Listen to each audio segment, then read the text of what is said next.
I have worked many odd jobs to fund my travel over the years, but beekeeping this summer has been a real trip. I was originally hired by two of my best friends for their new company making CBD honey, and although we did do some work in the lab, they put me to work in the field while we waited for government permission to start producing. My name is Scott with Cheap Thrills Travel, and this is my experience. I never expected beekeeping to be so physically demanding. It takes a lot of hard labor to produce even a small amount of this glorious golden goo. And since beekeeping is seasonal by nature, most of this hard work has to be done in the blazing heat of summer. I'll tell you right now, 35 degrees in a bee suit is not a ton of fun, but it was a great learning experience. Quick disclaimer here, I am not a professional beekeeper. This is just my experience and some fun tidbits of information, some fun facts thrown in there for you as well. So take it for what it is and enjoy the show. All right, first let's talk about bees. There are three types of bees. There's the queen, the worker, and the drone.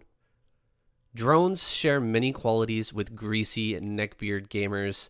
They live at home, but can't feed or defend themselves. They live with only the hope that someday they might finally get to mate, even though the chances of that are astronomically low. In the end, those drones that fail to bone are thrown out of the home to die inevitably alone. Those lucky few drones that do manage to get busy with a queen will break their wang off in the act and die anyway. Kind of a raw deal. Workers, on the other hand, are the true peons of the hive. They do all the dirty work, which is primarily eating substances and then barfing them back up again. Workers eat pollen and collect nectar in their stomach, where it's made into honey. This tasty vomit is stored in wax and has an indefinite shelf life. Every hive has just one queen, and she is the true overmind.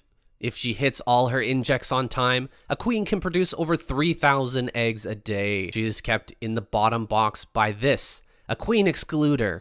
The holes are just a little too small for the queen or drone to pass through. Queens have zero range when injecting larvae or spawning broodling. Therefore, the top boxes should contain honey and pollen only. It's the job of the beekeeper to collect these top boxes and extract the honey without disturbing the queen or killing too many workers. To achieve this, we use an extractor, a one-way door that allows bees to move down but not up.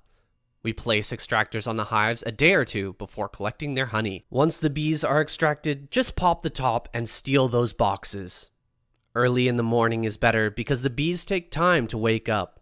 Also, it's super hot during the day here, 35 plus degrees Celsius, and these boxes can be 50 plus pounds. It was a surreal experience wearing full pants and a bee suit in the summer heat while lifting 40 plus boxes, sweat pouring into my eyes, and tens of thousands of bees filling the air around in panic. The sound of bee wings was louder than a leaf blower at times. You might think that I would be getting stung a lot right now, but I got stung a total of 0 times while collecting honey this season. All my stings happened in the honey house during extraction. Oh, here's the honey we pulled today.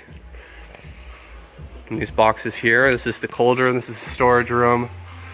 It's just these ones here in the front. And then pretty soon, they're gonna go into this room over here. That's the hot room.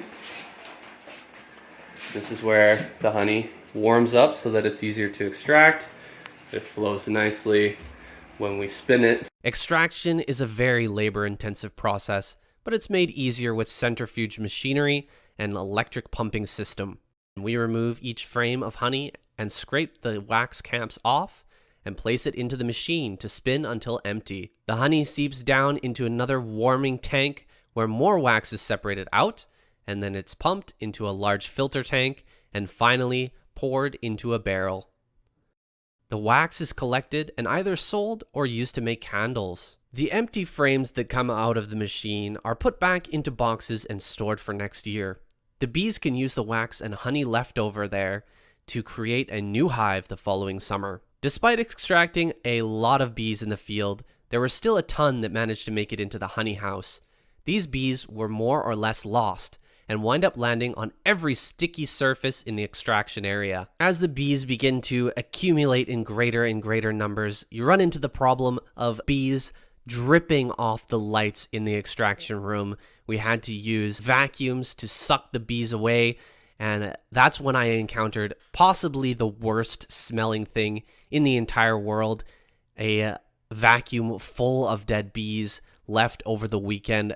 It's worse than baby diapers wrapped in rat shit. I kid you not, it is fucking terrible. Next, we need to stack the empty boxes. This job is kind of like a physical game of Tetris, except the pieces are all square, the play area is messed up, and there are hidden bees trying to sting your fingers everywhere.